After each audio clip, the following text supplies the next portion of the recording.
Hello दोस्तों, कैसे हैं आप सब। स्वागत है आप सभी का कॉमिक वर्ल्ड चैनल पर। तो चलिए दोस्तों, शुरू करते हैं भोकाल सीरीज़ की कॉमिक जाल का दूसरा और अंतिम भाग। उदयगिरी में जलती षड्यंत्र की इस आग को और हवा देने वहां सेनापति प्रवीण सिंह आ पहुंचा था। मैं जानता हूं तुम सिर्फ सेनापति बनकर ही रहना नहीं चाहते। तुम्हारी निगाह उदयगिरी के राज सिंहासन पर है। मेरे सहयोग से तुम वहां तक पहुंच सकते हो, लेकिन उसके लिए तुम्हें मेरा छोटा सा काम करना होगा। विकास नगर के महाबली सेनापति का सहयोग पाने के लिए मैं कुछ भी कर सकता हूँ। बहुत अच्छा। अब तुम्हें उदयगिरी का राजा बनने से कोई नहीं रोक सकता दारा। मुझे आपके लिए क्या करना होगा प्रवीण सिंह जी? महाबली भोकाल अज्ञातवास में है। मुझे उसका अज्ञातवास तोड़ना है। मेरे गुप्तचरों ने सूचना दी है कि वह इसी राज्य में कहीं हो सकता है। मुझे उसे ढूंढना है और इसमें मुझे तुम्हारी सहायता चाहिए। इतने बड़े राज्य में भोकाल कहाँ और किस रूप में होगा, ये कैसे पता चलेगा? उसे ढूंढने का एक रामबाण उपाय है मेरे पास। भोकाल के बारे में प्रसिद्ध है कि वह जिस राज्य में होता है, जिस राज्य का नमक खाता है, उसके राज परिवार पर संकट नहीं आने देता। इस राज्य के राज परिवार पर संकट आएगा तो अपने आप सामने आएगा भोकाल। ऐसा है तो समझ लीजिए भोकाल सामने आ गया, क्योंकि जिस राज परिवार का राजकुमार सुरा और सुंदरी प्रेमी हो, उस राज परिवार को संकट में फंसाने में भला कितनी देर लगती है। भोकाल के विरुद्ध षड्यंत्र रचा जा रहा था। उसका पता जल्दी ही भोकाल को लगने वाला था। आह! क्या हुआ है महाराज को? आज फिर महाराज का स्वास्थ्य एकाएक खराब हो गया है और आज तो उनकी दशा और भी चिंताजनक होती जा रही है, क्योंकि वह पूर्ण विश्राम करने की जगह राजकुमार मणिक को देखने की हट कर रहे हैं। और राजकुमार इस समय यहाँ आ नहीं सकते, क्योंकि इस समय वे नगर कड़िका के घर में सुरा और सुंदरी के रास रंग में व्यस्त होंगे। अगर एक पिता अपने पुत्र को देखने के लिए बेचैन है तो उसे आना ही होगा। मैं अभी नगर गणिका के घर जाता हूँ और देखता हूँ अपने राग रंग को छोड़कर महाराज से मिलने कैसे नहीं आते। राजकुमार माणिक।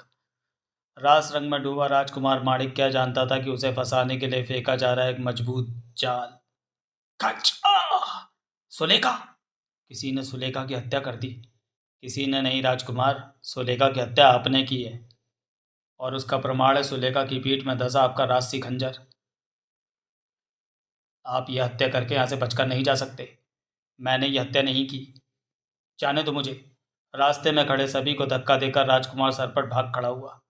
भागकर आप बच नहीं सकेंगे राजकुमार। आपका ये राजसी खंजर आपके हत्यारा होने का पर्याप्त प्रमाण है, और ये प्रमाण मैं कल सुबह ही राजदरबार में प्रस्तुत करूंगी। राज परिवार का एक महत्वपूर्ण सदस्य संकट में फंस गया है, और अगर भोकाल इस राज्य में है तो ये सूचना उस तक अवश्य पहुंचेगी। परंतु ऐसा कब होगा, हमें इसकी प्रतीक्षा करनी है। सूचना भोकाल तक पहुंचनी थी, क्योंकि भोकाल राजकुमार तक पहुंच चुका था। ओ सारथी, तुम यहाँ? हाँ राजकुमार जी, मैं आपको लेने के लिए यहाँ आया हूँ। परंतु आप इतना घबराए हुए और आतंकित क्यों हैं? बात बहुत गंभीर है सारथी। मैं तुमको सब बताऊंगा। पहले मुझे यहाँ से दूर ले चलो। कुछ ना समझा भोकाल, लेकिन फिर भी राजकुमार को रथ पर बैठाकर उसे दौड़ा दिया। जल्दी ही भोकाल को सब कुछ पता चल गया, तो वह दंग रह गया। ओह, तो वे तुम्हें एक गणिका की हत्या के अपराध में फंसा रहे हैं? हाँ, और मैं पूरी तरह फंस भी गया हूँ, क्योंकि जिस खंजर से उस गणिका की हत्या हुई है वह राजसी खंजर है। पिताश्री न्यायप्रिय व्यक्ति हैं, तो मुझे कठोर दंड दिए बिना नहीं मानेंगे, इसलिए उनके प्रकोप से बचने के लिए मैं दूर, बहुत दूर निकल जाना चाहता हूँ। क्या इस समस्या का कोई दूसरा हल नहीं है? है, मेरा राजसी खंजर, जो इस समय मुख्य गणिका के कब्जे में है। अगर वह खंजर मुझे वापस मिल जाए तो फिर मेरे विरुद्ध कोई प्रमाण नहीं होगा, परंतु ऐसा होना असंभव है। राशि परिवार के विरुद्ध षड्यंत्र रचने वाले को मात करने के लिए अगर आपका खंजर लाना आवश्यक है, तो ये विश्वास रखिए कि खंजर वापस आएगा, हर हाल में आएगा। पहले आप मेरे साथ महाराज से मिलने चलिए। अपने सारथी के चेहरे पर नृत्य करते दृढ़ विश्वास को मुंह बाए देखता राजकुमार उसके साथ बढ़ चला। वह स्थान जहाँ राजसी खंजर के साथ मौजूद थी मुख्य गणिका, और मौजूद थे सैकड़ों रक्षक। हर एक रक्षक को यह हिदायत थी कि अगर हवा भी राजसी खंजर तक पहुंचने का प्रयास करे तो उसे भी बंदी बना लिया जाए। लेकिन इसका क्या किया जाए कि इस समय राजसी खंजर की तरफ जो बढ़ रहा था वो अपने साथ हवा नहीं, तूफान लेकर आया था। और वह तूफान उसके मस्तक पर मौजूद उस अस्त्र के रूप में था जो प्रलंकारी प्रहारा के नाम से प्रसिद्ध था। और जब ये बात प्रवीण सिंह को पता चली तो उसकी बाँछें खिल गईं। जिन विलक्षण वस्तुओं की तुम बात कर रहे हो वे ब्रह्मांड में मात्र एक ही अस्त्र से बनाई जा सकती हैं, प्रहारा से। और प्रहारा मात्र एक ही व्यक्ति के मस्तक पर सुशोभित होता है, भोकाल के, जिसका अज्ञातवास मेरे सामने पहुंचने के साथ ही टूट जाएगा। आओ। भोकाल के अज्ञातवास को तोड़ने की प्रवीण सिंह की सारी खुशी उस समय हिरण हो गई जब उसके सामने प्रहारा का धारक आया। इसके मस्तक पर प्रहारा तो है, लेकिन यह भोकाल नहीं, ये तो राजकुमार माणिक सेन है और ये अपना खंजर हासिल कर चुका है। रोको इसे। प्रवीण सिंह के आदेश के साथ ही कई रक्षक आगे बढ़े, लेकिन एक भी उसके आगे ठहर नहीं पाया जिसके मस्तक पर मौजूद था प्रहारा। उफ, आखिर वह निकल जाने में सफल हो ही गया। भोकाल को सामने लाने की आपकी योजना को असफल करके। एक योजना विफल होने का अर्थ ये नहीं है कि मैं भी विफल हो गया। मेरे पास अभी ऐसी बहुत सी योजनाएं हैं जो भोकाल को उसके बिल से बाहर खींच ही लाएंगी। मेरा दावा है कि अपनी लाख कोशिशों के पश्चात भी अपना अज्ञातवास पूरा नहीं कर पाएगा भोकाल। यह अद्भुत अद्भुत है। यह अस्त्र मस्तिष्क के विचारों को साकार रूप में सामने ले आता है। आज अगर ये ना होता तो मैं अपना खंजर कभी वापस नहीं ला पाता। कहाँ से पाया तुमने ये अस्त्र? यह आपको फिर कभी बताऊंगा राजकुमार। इस समय तो आप जाकर विश्राम कीजिए। इसने शायद भोकाल के बारे में नहीं सुना। ये मेरे लिए अच्छा ही है। अपनी चतुराई से राजकुमार को तो टाल दिया था भोकाल ने, लेकिन प्रवीण सिंह के उस षड्यंत्र को नहीं टाल पाया जो एक नई रूप में उसके सामने था। राजा रत्नसेन, मैंने राजकुमारी पन्ना का अपहरण करके उसे बाम्बी पर्वत में पहुंचा दिया है। उसे बचा सकते हो तो बचा लो, अज्ञात शत्रु। बाम्बी पर्वत? सभी को स्तब्ध कर दिया था उस नाम ने, जबकि राजा रतन सेन ने अपना सिर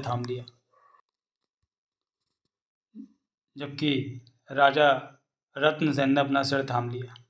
हमें राजकुमारी पन्ना का ख्याल अपने हृदय और मस्तिष्क से निकालना होगा, क्योंकि बाम्बी पर्वत से कोई उसे बचाकर ला सकता है। यह सोचना भी मुक्त होगी। असंभव, एकदम असंभव है ये कार्य।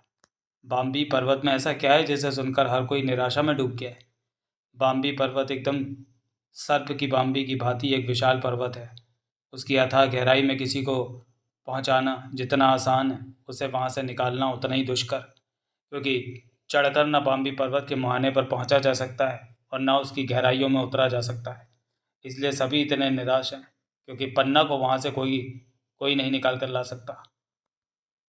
बाम्बी पर्वत, जिस पर लगी थी कई गिद्ध सी निगाहें, और हर निगाह में भरी हुई थी उत्सुकता उसे देखने के लिए, जो एक हाथ में उड़ने वाली ढाल थामे हुए था और एक हाथ में थामे हुए था दुश्मनों के होश उड़ाने वाली प्रलंकारी तलवार।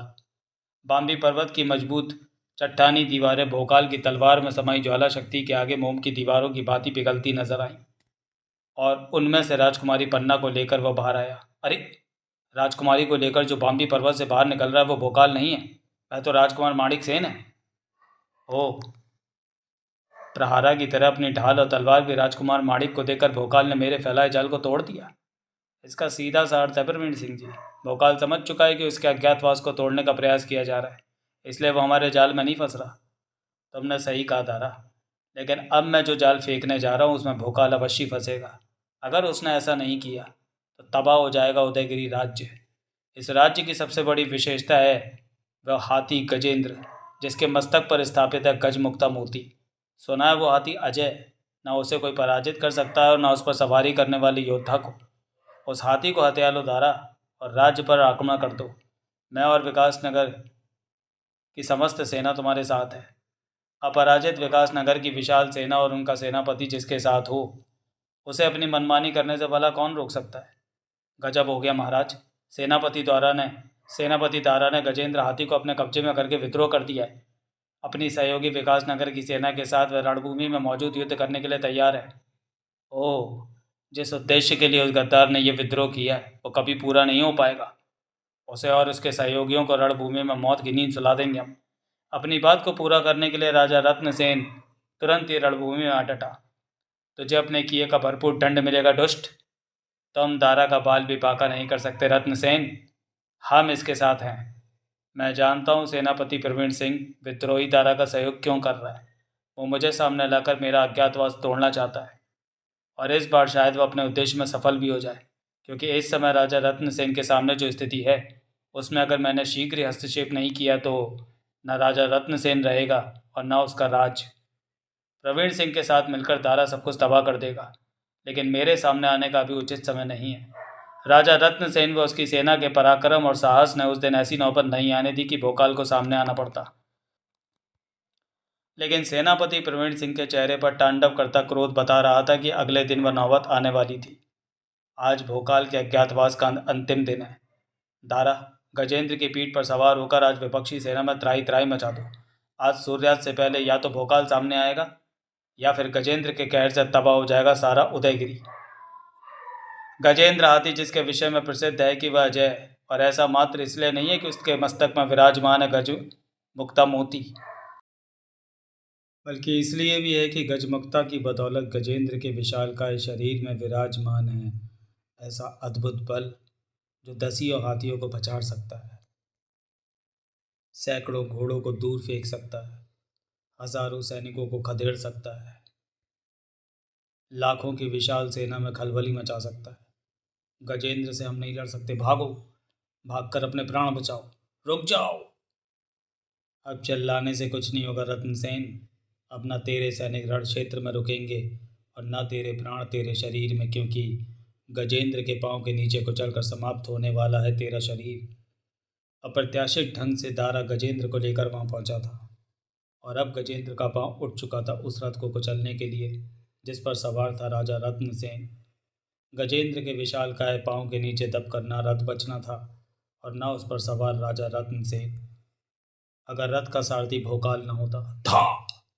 अपार कुशलता और तेजी का परिचय देते हुए भोकाल ने रथ को ठीक गजेंद्र के पांव के नीचे से निकाला और उसे लेकर भाग खड़ा हुआ।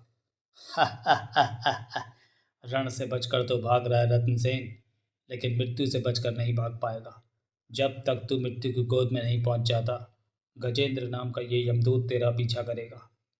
रुक जाओ सारथी, रथ को रण क्षेत्र से दूर ले जाकर हमें कायर घोषित मत करो। क्षमा करें महाराज, गजेंद्र का विनाश रोकने के लिए रथ को भगाना आवश्यक है। अपने सारथी के चेहरे पर विराजमान दृढ़ता के तूफान को देखकर भौचक्का था राजा रत्नसेन, और उस समय तो उसके आश्चर्य का ठिकाना नहीं रहा जब द्रुत गति से भागता रथ एक झटके से रुक गया। क्या हुआ सारथी, रथ क्यों रोक दिया? यही वह जगह है महाराज जहाँ के पेड़ पौधे पशु पक्षी अजय समझे जाने वाले गजेंद्र की पराजय के और इस बात के साक्षी बनेंगे कि उन्होंने देखा है। भोकाल! वह प्रलंकारी नाम पुकार कर भोकाल अपने वास्तविक रूप में आ चुका था। ये राजा रत्नसेन के जीवन का सबसे बड़ा आश्चर्यजनक दृश्य था। विश्व का सबसे महाबली भोकाल मेरा सारथी? कहीं मैं कोई स्वप्न तो नहीं देख रहा? यह स्वप्न नहीं, सत्य है महाराज रत्नसेन, और इस सत्य के पीछे क्या रहस्य छुपा ये मैं आपको शीघ्र ही बताऊंगा। अभी तो मुझे बताना है कि दुष्ट शक्तियों की अपने जीते जी एक नहीं चलने देगा भोकाल। सेनापति प्रवीण सिंह का कि तुम्हारा अज्ञातवास तोड़ने की इच्छा पूरी हो गई भोकाल, लेकिन दुख इस बात का है कि तू उन्हें शव के रूप में मिलेगा जो गजेंद्र के पैरों तले बुरी तरह कुचला होगा। भड़ाक! वज्र की तरह भोकाल पर हुआ था गजेंद्र की सूंड का प्रहार, लेकिन भोकाल ने संभलने में तनिक भी देर न लगाई। गजेंद्र अजय है, परंतु मात्र आज तक, क्योंकि आज इसी समय गजेंद्र के भाग में पराजित होना लिखा है।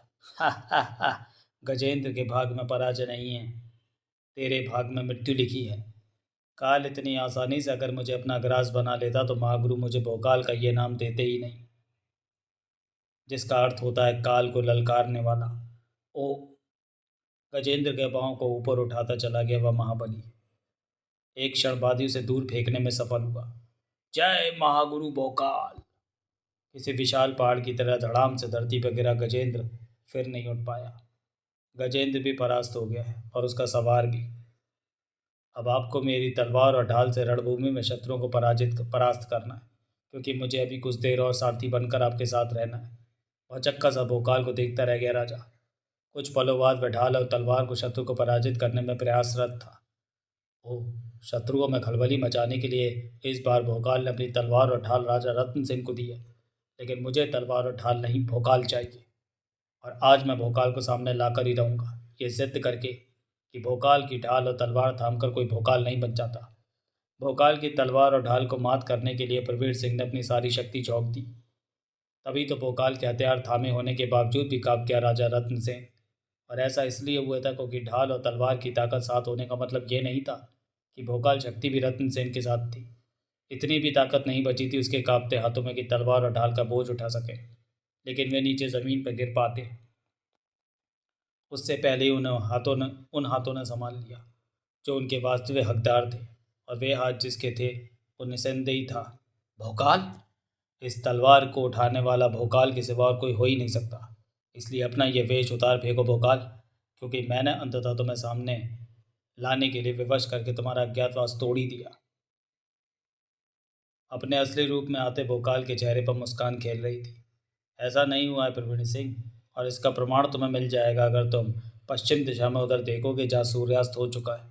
ओह, तुम अपने प्रयास में विफल हुए हो प्रवीण सिंह। अब तुम्हारी भलाई इसी में है कि अपने सैनिकों के साथ वापस विकासनगर लौट जाओ। और अगर युद्ध लड़ने का इतना ही शौक है तो भोकाल की तलवार से लोहा लेने का रणभूमि में आ जाना। भोकाल के शब्दों ने प्रवीण सिंह को कपाकर रख दिया।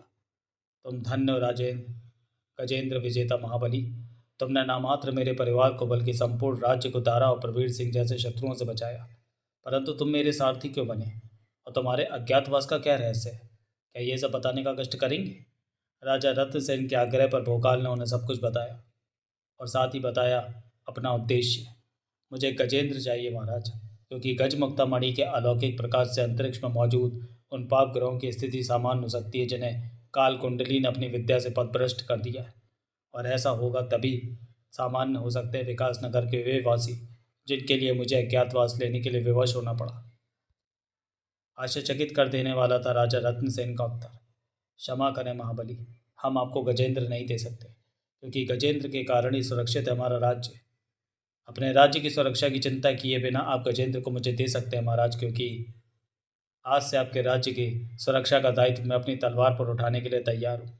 महाबली, भोकाल की सुरक्षा के वचन के आगे मला गजेंद्र का क्या महत्व था? कृपया भेंट स्वीकार कीजिए।